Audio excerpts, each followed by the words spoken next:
Hey lovely people, have a beautiful day. అందరికీ నమస్కారం. అందాల లోగిలికి స్వాగతం.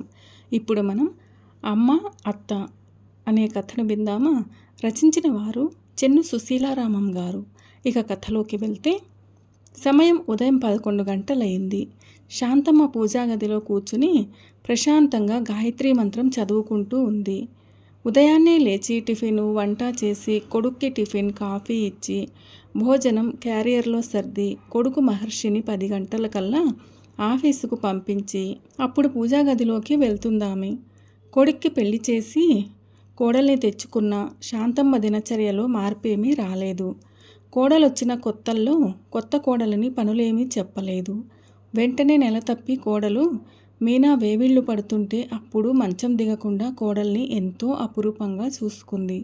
ఆ తర్వాత పురుడయ్యాక చంటి బిడ్డ తల్లని, ఆ బిడ్డకు సంవత్సరం దాటకుండానే తిరిగి మీనా నెల తప్పిందని, ఆ తర్వాత బాలింతరాలని, ఇలా కోడలు 2 బిడ్డల తల్లయ్యాక నీ పిల్లల్ని చూసుకోమ్మా, అదే 10,000, ఇంటి పని వంట పని నువ్వు పట్టించుకోనక్కరలేదని కన్నతల్లి కంటే మిన్నగా చూసుకుంటోంది. అర్థం చేసుకునే భర్త, అమ్మలా ఆదరంగా చూసుకునే అత్త దొరికితే ఏ ఆడపిల్లైనా అదృష్టవంతురాలే. ఆ పిల్ల జీవితం పంచభక్ష్య పరమాన్నాలతో వడ్డించిన విస్తరే. మీనా తల్లిదండ్రులకు ఒక్కగానొక్క కూతురు. తండ్రికి బావుండలేదని తెలిసి భర్తతో కలిసి వెళ్ళింది. తండ్రిని చూసి వెంటనే భర్తతో కలిసి వచ్చేద్దామనుకున్నదల్లా 4 రోజులు కూతురు అక్కడ ఉంచమని ఆమె తల్లిదండ్రులు అల్లుణ్ణి అడిగితే మహర్షి తన భార్యను అక్కడ వదిలి వచ్చేశాడు. కాలింగ్ బెల్ మోత విని పూజాగదిలో నుంచి లేచి వచ్చి తలుపు తెరిచింది శాంతమ్మ. ఎదురుగా మహర్షి నిలబడున్నాడు. అతని ముఖం కళ్ళతప్పి ఉంది. బాబూ, ఏమైందిరా? ఏంటి ఈవేళప్పుడొచ్చావు? ఆఫీసు సెలవు పెట్టొచ్చావా? అదోలా కనిపిస్తున్నావు. ముందు లోపలికి వచ్చి కూర్చో. ఒంట్లో గాని నలతగా ఉందా నాన్న?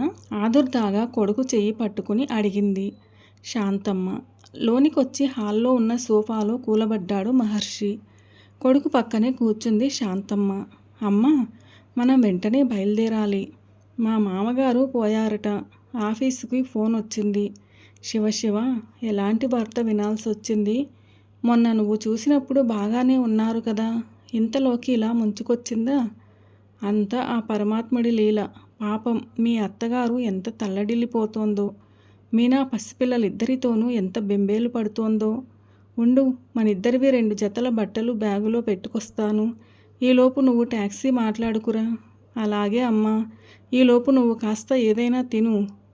నీ పూజ అయినట్టు లేదు. అంటే నువ్వింకా టిఫిన్ కూడా చేసుండవు. టిఫినో భోజనమో ఏదో ఒకటి తినమ్మా. మళ్ళీ అక్కడికెళ్ళాక ఏ వేళవుతుందో. నీకసలే అల్సర్ ప్రాబ్లం ఉంది కూడాను. ఈ వార్త విన్నాక నాకు ఏవీ తినాలనిపించడం లేదు నాన్న. ఒక్క పూటకి నేనేమైపోను గాని ఇంకా ఆలస్యం చెయ్యొద్దు నువ్వు. కొడుకుని తొందర పెట్టి ట్యాక్సీకి పంపించింది శాంతమ్మ. మహర్షి మామగారి దినకార్యాలైపోయాయి. ఇంకా కూతురు అల్లుడు బయలుదేరుతామంటే గొల్లుమంది మీనా తల్లి దుర్గమ్మ. వియ్యపురాల్ని అక్కున చేర్చుకుని ఊరడించింది శాంతమ్మ. ఆమె అక్కడికొచ్చింది మొదలు దుర్గమ్మను వదలకుండా దగ్గరే ఉండి ఆమె మంచి చెడ్డలు అన్నీ చూసుకోసాగింది. వదినా, మీరు ఇలా ఉంటే ఎలా చెప్పండి? మీరు ధైర్యంగా ఉండకపోతే మీనా మరీ బెంబేలు పడిపోతుంది. అమ్మా మీనా, మీ అమ్మ బట్టలు ఓ బ్యాగ్ సర్దు తల్లి. అత్తగారి మాటలకు అర్థం కానట్టు చూసింది మీనా. ఇక్కడ ఈ ఇల్లు ఖాళీ చేయడం వగరా వ్యవహారాలన్నీ తర్వాత నిదానంగా వచ్చి చక్కబెట్టుకోవచ్చు. అబ్బాయి రేపు ఆఫీస్కెళ్ళాలి కదా, అందరం ఈరోజే బయలుదేరితే బావుంటుంది. వదినా, నన్ను మీతో మీ ఇంటికి తీసుకెళ్తానంటున్నారా? వద్దమ్మా, వద్దు. కష్టమో సుఖమో ఇక్కడే పడుంటాను.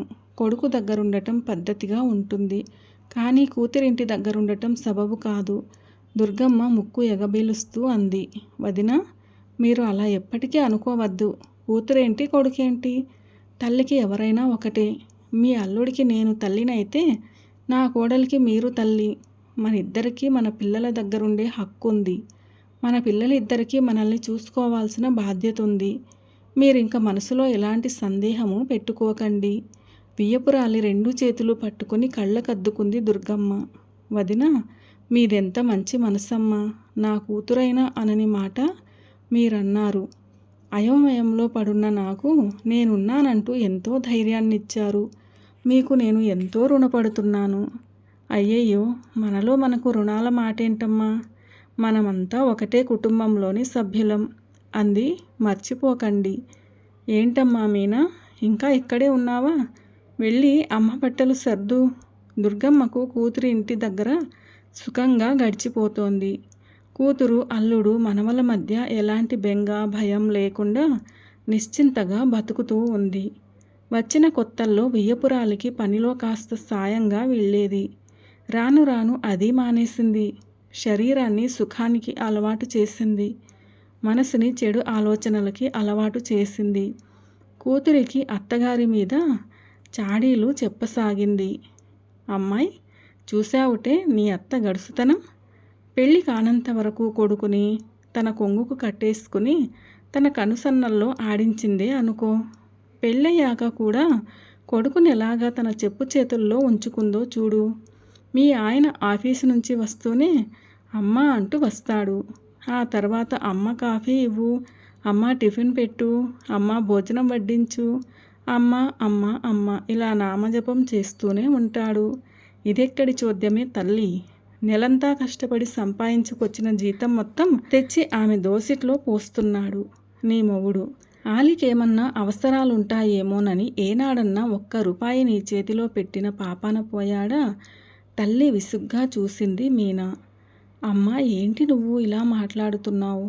మా అత్తగారినే వేలెత్తి చూపిస్తున్నావా? ఆవిడ చాలా మంచి మనిషి. ఆ విషయం నీకు మాత్రం తెలీదా? అయ్యో నా పిచ్చి తల్లి, నువ్వింత వెర్రిబాగులదానివి కనుకనే నీ అత్త తన స్థానాన్ని ఈ ఇంట్లోనూ నీ మొగుడి దగ్గర అంత పటిష్టం చేసుకుంది. ఈ ఇంటి కోడలివి, యజమానురాలివి. ఏదన్నా నీ ఇష్ట ప్రకారం జరుగుతుందా ఇక్కడ? అన్నీ ఆవిడ ఆజ్ఞానుసారం జరిపించుకుంటూ ఉంది. పెత్తనం తన చేతిన పెట్టుకుని అన్నీ కూతురికి మూటలు కట్టేస్తుంది. తల్లికెప్పుడు కూతురి మీదే ఉంటుంది ఆపేక్ష. నువ్వెన్ని చెప్పు, అత్త అత్తే, కోడలంటే ఏమాత్రం అభిమానం ఉండదు. అత్త ఏనాటికి అమ్మతో సరికాదు. నేను నీ క్షేమం కోరేదాన్ని. నా మాటలు పెడచెవిన పెట్టకు. ఇప్పటి వరకు నువ్వేం పట్టించుకోలేదు. అసలు మీ ఆయన పుట్టినూరులో పొలాలు, పుట్రలు, ఇళ్ల స్థలాలు ఏమాత్రం ఉన్నాయో వాటి రాబడి ఎంతొస్తుందో నీకు తెలుసా? ఎప్పుడైనా మీ ఆయన్ని అడిగి తెలుసుకున్నావా? అయ్యో నా రాత. మీ ఆయనకు తెలిస్తే కదా నీకు చెప్పడానికి. మీ ఇద్దరూ ఇలాంటి వెర్రిబాగులాళ్ళు కనుకనే నీ అత్త డబ్బు దస్కాన్ని కూతురికి చేరవేస్తూ ఉంది. ఆవిడున్నంతకాలం మీరిద్దరూ ఏం పట్టించుకోకండి. ఆ ముసల్ది కాస్త హరి అన్నాక చూసుకుంటే ఏం ఉంటుంది? మీ చేతికి చిప్పా కర్ర వస్తాయి. పెద్దదాన్ని, జీవితాన్ని కాచి వడపోసి ఉన్నదాన్ని, మీ క్షేమం కోరేదాన్ని కనుక మీ గురించి ఇంతగా తాపత్రయపడుతూ ఉన్నాను. నువ్వు కాస్త నిదానంగా ఆలోచించి బుర్రకెక్కించుకుని మీ ఆయన మెదడులోకి కూడా ఎక్కించు. అమృతం లాంటి మీనా మనసులోకి గరళం చుక్క విసిరి వెళ్ళింది దుర్గమ్మ. తుఫాను తాకిడికి గురైన సముద్రంలా అల్లకల్లోలంగా తయారైంది మీనా మనసు. చెప్పగా చెప్పగా బ్రహ్మకైనా పుడుతుంది రిమ్మ తెగులగని తల్లి పదే పదే చెప్పే చెప్పుడు మాటలు మీనా మనసు మీద మత్తుమందులా పనిచెయ్యసాగాయి. మంచిని గ్రహించడానికి మనసు టైం తీసుకుంటుంది కానీ చెప్పుడు మాటల్ని ఇట్టే పట్టేస్తుంది. మనస్సుని తన చెప్పు చేతుల్లో ఉంచుకోకుండా దాని చేతిలో కీలుబొమ్మ అయిపోయింది మీనా. ఆ నెల జీతం తెచ్చి తల్లి చేతికి ఇస్తున్న భర్తను అడ్డుకుంది మీనా. అత్తయ్య, ఇంతకాలం ఇంటి బాధ్యతలు భరించారు. ఇకనైనా అవన్నీ నాకు అప్పగించి మీరు రెస్ట్ తీసుకోండి. ఏంటండి అలా చూస్తున్నారు? ఆ డబ్బు నా చేతికి ఇవ్వండి. చొరవగా భర్త చేతిలో నుంచి జీతం డబ్బు తీసేసుకుంది మీనా. మహర్షి, శాంతమ్మ బిత్తరపోయి చూశారు. తేరుకున్న మహర్షి గొంతు విప్పాడు. మీనా, నీకేం తెలుసని ఇంటి బాధ్యతలు చూస్తానంటున్నావు? 4 రకాల కూరలు సవ్యంగా కొనలేవు కానీ మొత్తం ఇంటి పనులు చూసుకోగలవా? ఎందుకు చూడలేనండి? అత్తయ్య ఉన్నారు గనుక ఆమె చూసుకుంటున్నారు. అదే ఆవిడ లేకపోతే నేనే స్వయంగా చూసుకోవాల్సిన దాన్ని. అవునమ్మా, ఉన్న మాట అన్నావు. నాకు ఒంట్లో ఓపిక తగ్గిపోతోంది. కృష్ణారామ అంటూ ప్రశాంతంగా ఓ పక్కన కూర్చుంటాను. నువ్వు ఈ బాధ్యతలు చూసుకుంటానంటుంటే అంతకంటే నాకు మాత్రం కావాల్సిందేముంది? ఇది నీ సంసారం, జాగ్రత్తగా సవ్యంగా చూసుకోమ్మా. శాంతమ్మ కోడలికి అన్ని జాగ్రత్తలు చెప్పింది. భర్త జీతం చేజిక్కించుకున్న మీనాకి కోతికి కొబ్బరికాయ దొరికినంత సంబరంగా ఉంది. శత్రువులుండి సామ్రాజ్యాన్ని చేజిక్కించుకున్న మహారాణిలాగా గర్వంగా ఉంది ఆమెకు. ఇంకా దుర్గమ్మ సంగతి సరే సరే, కూతుర్ని అడ్డం పెట్టుకుని చక్రం తిప్పేయాలని చూస్తూ ఉంది.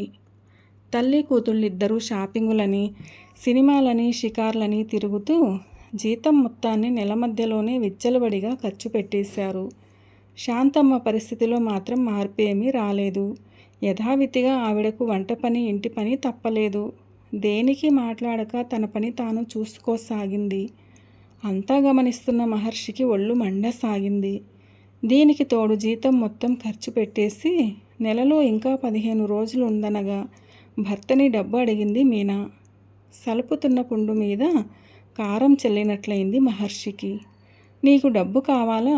సరే, ఈ రాత్రికే ఏ బ్యాంకు దోపిడీయో చేసి తెస్తాలే. భర్త వెటకారం మాటలకు కోపగించుకుంది మీనా. ఏంటండి అలా మాట్లాడతారు? నేనేదో దుబారా ఖర్చు చేసి డబ్బు అవజేశాననుకుంటున్నారా? అంతా మన ఇంటి కోసమే కదా వాడాను. కాకపోతే వచ్చేది శ్రావణ మాసం కదా, వరలక్ష్మి పూజకు అప్పుడు ఎలాగో కొనుక్కోవాలి.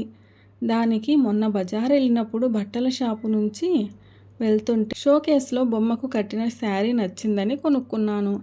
నాతో ఉంది కదా అని మా అమ్మకు కొనకపోతే బాగుండదని తనకి ఓ వెంకటగిరి చీర కొన్నాను. వీధిలోకి కార్పెట్టు అమ్మకానికి వస్తే హాల్లో వేసుకుంటే బాగుంటుందని ఓ కార్పెట్ కొన్నాను. ఎప్పటి నుండో మా అమ్మ ముచ్చట పడుతుందని పూజా సామాగ్రి వెండివి తీసుకున్నాను. పాపం తనకు మాత్రం మనం తప్ప ఎవరున్నారు చెప్పండి? భార్య మాటల్ని మధ్యలోనే అడ్డుకున్నాడు మహర్షి. మీనా, నువ్వు ఏం కొన్నావో, ఎవరికి కొన్నావో అవన్నీ నాకు అనవసరం. జీతం మొత్తం తెచ్చి అమ్మ చేతిలో పెట్టడం నాకు అలవాటు. ఆవిడ ఎలా ఖర్చు పెడుతుంది, ఏం చేస్తుంది నేను పట్టించుకోను. తిరిగి జీతాలు వచ్చే వరకు నా దగ్గర డబ్బు ఉండదు. మధ్యలో అమ్మ ఎప్పుడూ అడిగింది లేదు. మీ అమ్మకు అవసరం లేదు కనుక అడగడం లేదు. ఇప్పుడు నాకు అవసరం వచ్చింది కనుక అడుగుతున్నాను. ఈరోజే మీ ఫ్రెండ్స్ని ఎవరినైనా అడిగి పట్రండి. భార్యను చిరాగ్గా చూశాడు మహర్షి. అప్ప, ఇంతవరకు నేనెవరి దగ్గర చెయ్యి చాచి ఎరగను. ఇహ ముందు కూడా అంతే. బావుంది మీరు చెప్పేది. కాపురం అన్నాక ఎన్నో ఖర్చులుంటాయి. జీతం రాళ్ళు సరిపోకపోతే ఎవరి దగ్గరైనా తెచ్చుకుంటారు. తిరిగి తీర్చేస్తూ ఉంటారు. అసలు అప్పు చెయ్యకుండా ఎవరికి గడుస్తుంది? అప్పు చెయ్యని వాళ్ళెవరైనా ఉంటున్నారా? లాజిక్కు మాట్లాడుతూ వాదనకు దిగింది మీనా. మీనా, ఇన్ని మాటలు అనవసరం. నేను ఎవరి దగ్గర అప్పు అడిగి తెచ్చే ప్రసక్తే లేదు. నా పాలసీ అది. అయినా ఇంతకాలం నేను తెచ్చిచ్చే జీతంలోనే ఇంట్లో ఏ లోటు రాకుండా గడుపుకొస్తుంది అమ్మ. ఆ పని నువ్వెందుకు చేయలేకపోయావు? మీనాకి కోపం ముంచుకొచ్చేసింది. మీ అమ్మలాగా పీనాస్తితనంగా గీచి గీచి ఖర్చు పెట్టాల్సిన కర్మ నాకు లేదు. అది నా వల్ల కాదు. నాకు సరదాలు, సంతోషాలు ఉన్నాయి. అయినా మీ జీతం రాళ్లతోనే బతకాల్సిన ఆగత్యం మనకు లేదు కదండి. మీ ఊళ్ళో మనకు పొలం, ఇల్లు ఉన్నాయి కదా. వాటి మీద వచ్చే రాబడి అంతా ఏం చేస్తున్నారు? ఓహో, కూతురికి మూటగట్టి ఇచ్చేస్తుందన్నమాట మీ అమ్మ. ఏం, మీ అక్కను కన్నట్టు మిమ్మల్ని కనలేదా మీ అమ్మ? పెంచి పోషించేది మనం. పెట్టిపోతలు మీ అక్కకినా? ఇలా ఎంతకాలం అండి? మన పిల్లలు పెరిగి పెద్దవాళ్ళు అవుతున్నారు. మనకి ఖర్చులు పెరుగుతున్నాయి. ఇంకా చూస్తూ ఊరుకోవడం నా వల్ల కాదు. నోర్మొయ్, మెల్లగానైనా కటువుగా అన్నాడు మహర్షి. మా ఊళ్ళో ఎస్టేట్లున్నాయనుకుంటున్నావా? మా చిన్నతనాన్నే మా నాన్న పోతే ఉన్న పొలాన్ని అమ్మి మా అక్క పెళ్లి చేసింది. నా చదువు చెప్పించింది. నా ఉద్యోగానికి ఖర్చు పెట్టింది మా అమ్మ. మిగిలిన ఉన్న ఈ ఇల్లు కూడా ఈ మధ్యే అమ్మింది. అయితే ఆ డబ్బు ఉండాలి కదా. బ్యాంకులో వేసుంచితే నెల నెలా డబ్బు రావాలి కదా. ఆ డబ్బు బ్యాంకులో వేసిందో మరేం చేసిందో నాకు తెలీదు. ఆవిడలా అంటే నోరు మూసుకుని ఉండిపోయారా? మా అమ్మ ముందు చూపుగలది కనుక ఇలా జరుగుతుందని ఎప్పుడో చెప్పింది. కానీ ఏం లాభం? మన మట్టి బుర్రలకెక్కితే కదా. ఇల్లమ్మిన డబ్బు కాస్త పట్టుకెళ్ళి కూతురి చేతిలో పెట్టింది. అందుకే మీరడిగితే మాట దాటేస్తూ ఉంది. ఇదెంత మాత్రం సహించను నేను. ఇప్పుడే వెళ్ళి అడిగి అటో ఇటో తేల్చేస్తాను. మొండికేస్తే పెద్ద మనుషుల్లో పెట్టి న్యాయం అడుగుతాను. నన్ను నా పిల్లల్ని బేకారుల్ని చేసి కూతురికి అందలమెక్కిస్తుందా? కోపంతో మీనా ముఖం కందగడ్డలా మారింది. మీనా, కాస్త నోరు మూస్తావా నువ్వు? మా అమ్మ అమ్మిన ఇంట్లో మనకెలాంటి హక్కు లేదు. అది ఆమె పుట్టింటి వారిచ్చిన ఆస్తి. దాన్ని మా అమ్మ ఎవరికి ఇచ్చుకున్నా, ఎలా వాడుకున్నా అడిగే హక్కు, నిలదీసే అధికారం ఎవరికీ లేదు. అలాగా? అయితే ఇంక మీ అమ్మను మన దగ్గర ఎందుకుండటం? తిండి దండగా తప్పించి వెళ్ళమనండి. వెళ్ళి తన ముద్దుల కూతురు దగ్గరికి అఘోరించమనండి. అంతవరకు రెచ్చిపోతూ అరుస్తూ పడగదిలోకి హాల్లోకి వచ్చేసింది మీనా. విషయం తెలుసుకుని కూతురికి వంత పాడసాగింది దుర్గమ్మ. దేనికి నోరిప్పి పల్లెత్తు మాట కూడా మాట్లాడకుండా ఆ రాత్రి బండికే కొడుక్కి చెప్పి బయలుదేరి వెళ్ళిపోయింది శాంతమ్మ. ఇంటి పని, వంట పని ఇప్పుడు తల్లి కూతుళ్ళిద్దరూ చేసుకోవాల్సి రావడంతో చాలా కష్టంగా, నానా హైరానాగా ఉంది వాళ్లకు. ఓ రోజు మధ్యాహ్నం నిద్రపోతున్నా మీనాకు మెలకువ వచ్చి లేచి ఇవతలకొచ్చింది. పెరట్లో తల్లి ఎవరితోనో మాట్లాడడం వినిపించి కిటికీలో నుంచి చూసింది. కూతురు నిద్రపోతోందనుకుని పక్కింటి బామ్మగారితో దుర్గమ్మ తన గోడు వెళ్ళబోసుకుంటూ ఉంది. ఏం చెప్పమంటారు పిన్నిగారు, నా బాధ. ఎవరైనా వండి వడ్డిస్తే తిని కూర్చుని విశ్రాంతి తీసుకోవాల్సిన వయస్సు నాది. వెనక ముందు ఎవ్వరూ లేక ఉన్న ఒక్కగానొక్క కూతురి దగ్గరకు పరిగెత్తుకొస్తే ఇక్కడ నా పరిస్థితి పని మనిషి కంటే హీనమైపోయింది. ఇంటెడు చాకరీ చెయ్యలేక, ఈ పిల్ల పిశాచాలతో వేగలేక నా ప్రాణం కొట్టుమిట్టాడుతోంది. అదేంటి దుర్గమ్మ, ఇంట్లో పని చూసుకోవడానికి నీ వియ్యపురాలు ఉందిగా. ఏంటి, కొడుకు తల్లినని నీ మీద పెత్తనం చెలాయిస్తూ తను కాలు కదపకుండా నీతోనే పనంతా చేయిస్తుందా శాంతమ్మ? శాంతమ్మ బామ్మగారు అడుగుతూ ఉంది. అదేం కాదు పిన్నిగారు, ఆవిడ గారికి ఇక్కడ తిన్నది అరగడం లేదల్లే ఉంది. కూతురి దగ్గరకు పరిగెత్తుకెళ్ళింది. వెళ్ళిందిగా, 4 రోజులు గడిస్తే తనకే తెలిసొస్తుంది. ఓహో, నువ్వు నీ కూతురి దగ్గరకొస్తే శాంతమ్మ తన కూతురి దగ్గరకు వెళ్ళిందన్నమాట. పోన్లే, అక్కడ 4 రోజులు విశ్రాంతిగా ఉండొస్తుందిలే. శాంతమ్మ విషయం తెలిసిన బామ్మగారు అంది. భలేవారే మీరు. ఆ కూతురేవన్నా ఈవిడ్ని సవ్యంగా చూసుకుంటుందనుకుంటున్నారా? చూసినేమో కానీ ఎప్పుడు తన వెనుక ఏమన్నా మూట ఉంటే అప్పుడు తల్లిని నెత్తినెత్తుకుంటుంది కానీ శాంతమ్మ అలా చేయలేదే. ఉన్నదంతా మూటగట్టి ముందే కూతురి పరం చేసింది. ఇంకా ఇప్పుడు ఆవిడ దగ్గర ఏముంది బూడిద. ఇంకా చూడండి, ఆవిడ ఎక్కడున్నా కుక్క బతికే. చేతులు మూతి తిప్పుతూ చెబుతూ ఉంది. ఓహో, అదా సంగతి. మరి నీ కూతురి మాటేంటి? మీ అమ్మాయి అలాంటిది కాదనుకుంటాను. నువ్వంటే పంచప్రాణాలనుకుంటాను. అందుకే తండ్రి పోగానే నిన్ను వెంటబెట్టుకుని తెచ్చుకుంది. అక్కడ నీకు సొంత ఇల్లు ఉందనుకుంటాను. ఇంకా నువ్వు అక్కడికి వెళ్ళే పని లేదుగా. ఆ ఇల్లు అమ్మేసి నువ్వు తెచ్చేసుకున్నావా? ఆరాగా అడిగింది బామ్మ. ఇంకా నయం, మా బియ్యపురాలు చేసినటువంటి తెలివి తక్కువ పని నేనెన్నటికీ చెయ్యను. నా దగ్గర డబ్బుందంటే నా కూతురు అల్లుడు ఊరుకుంటాననుకుంటున్నారా? ఇచ్చే వరకు జలగల్లా పట్టి పీడించరు. ఇంటిని అద్దెకిచ్చేశాను. ఆ అద్దె డబ్బు ఏ నెల కానెలా నా పేరు బ్యాంకులో వేసుకుంటాను.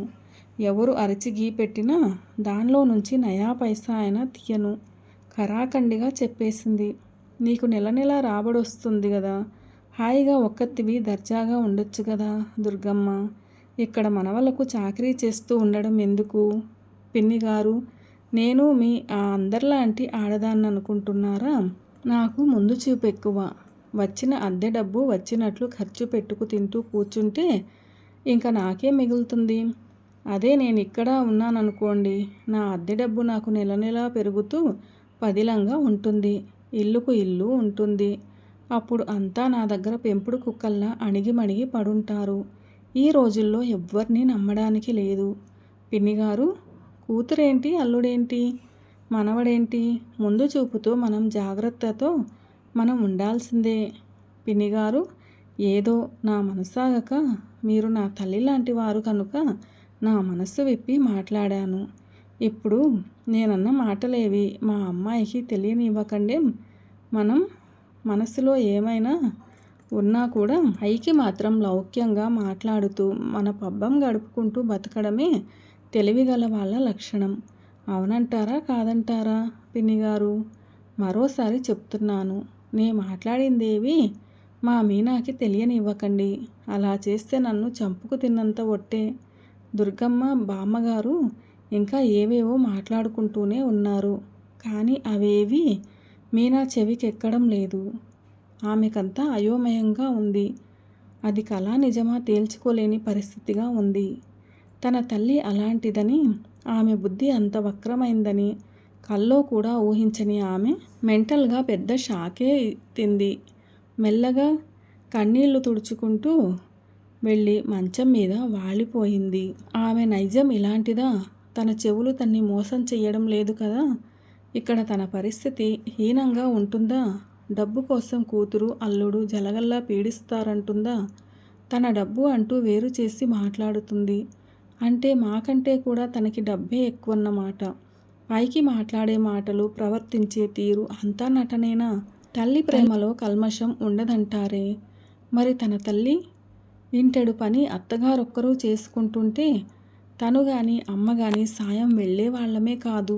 కానీ ఏనాడు ఆవిడ అమ్మలా విసుగు ప్రదర్శించలేదు. మనల్ని ఎంతో ప్రేమగా సాకేది.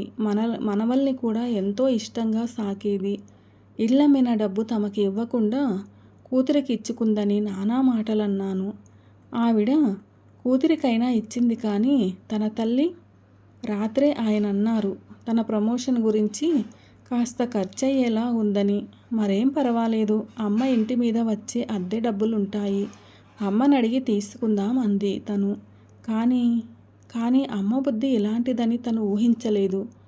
వీధిలో పోస్ట్ అన్న కేక వినిపించడంతో తన ఆలోచన ఆపి నిస్సత్తువగా లేచి వెళ్ళింది. అది శాంతమ్మ. కోడలి పేర రాసిన ఉత్తరం. కవరు చించి చదువుకోసాగింది. మీనా, చిరంజీవి సౌభాగ్యవతియగు మీనాను మీ అత్తయ్య దీవించి రాయునది. అమ్మా మీనా, ఎలా ఉన్నావమ్మా? బాబులిద్దరూ ఎలా ఉన్నారు? మీ అమ్మగారేం చేస్తున్నారు? మహర్షి ఎలా ఉన్నాడు? అమ్మా మీనా, నేను ఎప్పుడూ నిన్ను విభేదాలతో భేదభావంతో చూడలేదు. అంతేగాక కూతురుగానే భావించాను. అలాగే నువ్వు నన్ను తల్లిగానే భావించుకుంటున్నావని అనుకున్నాను. కానీ మొన్ననే తెలిసింది నీ మనసులో నా స్థానం చాలా అట్టడుగున ఉందని. అది నా దురదృష్టం. ఇకపోతే ఇల్లు అమ్మగా వచ్చిన డబ్బు నా కూతురికి ఇచ్చుకున్నానని కదూ నీ ఆరోపణ? లేదమ్మా, నీ ఆడబిడ్డ పిల్లా పాప లేంది. భార్యాభర్తలిద్దరూ సంపాదించుకుంటున్నారు. ఇంకా అదేం చేసుకుంటుంది డబ్బు? ఇల్లు అమ్మగా వచ్చిన 2 లక్షలు నీకు నీ పిల్లలిద్దరికీ తలకో 50,000 ఫిక్స్డ్ డిపాజిట్లో వేయించాను. వాటి తాలూకు పేపర్లు నా ట్రంకు పెట్టెలో ఉన్న పాత బట్టల అడుగున ఉంచాను. మిగిలిన 50,000 నా పేర వేసుకుని దాని మీద వచ్చే వడ్డీ డబ్బు ఖర్చు పెట్టుకుంటూ వృద్ధాశ్రమంలో ఉందామని నేను ఎప్పుడో నిర్ణయించుకున్నాను. నేనిప్పుడు వృద్ధాశ్రమంలోనే ఉన్నాను. మీరనుకుంటున్నట్టు నా కూతురింటికి వెళ్ళలేదు. నా పేర ఉన్న 50,000 నా తదనంతరం వృద్ధాశ్రమానికి చెందేలా రాశాను. ఈ వయస్సులో నేను ఎవరికీ భారంగా ఉండను. పిల్లల మీద మమకారం చంపుకోలేక ఒంట్లో ఓపిక లేకున్నా ఇంతకాలం మీ దగ్గర ఉండిపోయాను. నేను తెలియక ఏమన్నా నీ మనస్సును నొప్పిస్తే నన్ను క్షమించు తల్లి. చిరంజీవులకు నా ఆశీస్సులు. మీ అమ్మగారిని అడిగినట్టు చెప్పు. ఆ భగవంతుడు సదా మిమ్మల్నందరినీ చల్లగా చూడాలని ఆకాంక్షిస్తూ ఉత్తరం ముగిస్తున్నాను. ఇట్లు శాంతమ్మ. చెన్ను సుశీలారామం గారు రచించిన అమ్మ అత్త అనే ఈ కథ ఎలా అనిపించింది మీకు? నచ్చిందా? నచ్చినట్లయితే వీడియోను లైక్ చేయండి, మీ ప్రియమైన వారందరికీ షేర్ చేయండి. అలాగే మన ఛానల్ను సబ్స్క్రైబ్ చేసుకోవడం అస్సలు మర్చిపోవద్దు. వీడియోను చివరిదాకా చూసి కథను పూర్తిగా విన్నందుకు ధన్యవాదాలు. ఈ కథపై మీ విలువైన అభిప్రాయాలను కామెంట్ సెక్షన్లో తప్పకుండా తెలియజేయగలరు. ఇలాంటి మరిన్ని మంచి కథల కోసం స్టే ట్యూన్. అందాల లోగిలి. See you all in another video. Till then, keep smiling and be happy. A very special thanks to this story writer Chennu Suseela Ramam garu for this wonderful and amazing story. అమ్మ, అత్త.